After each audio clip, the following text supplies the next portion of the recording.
రతనాల మేడలోన నిన్నొక రాణిగా చూడాలని, నీ అడుగులు కందకుండా నారి చేతులుంచాలని.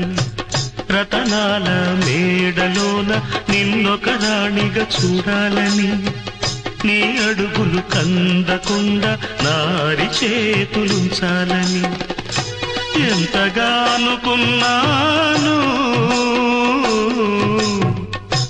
ఏమిటి చూస్తున్నాను. ఎంతగా అనుకున్నాను, ఏమిటి చూస్తున్నాను. పన్నీటి బతుకులోన కన్నీటి మంటలేన రాణి రాణమ్మ, ఆనాటి నవ్వులు ఏవమ్మ.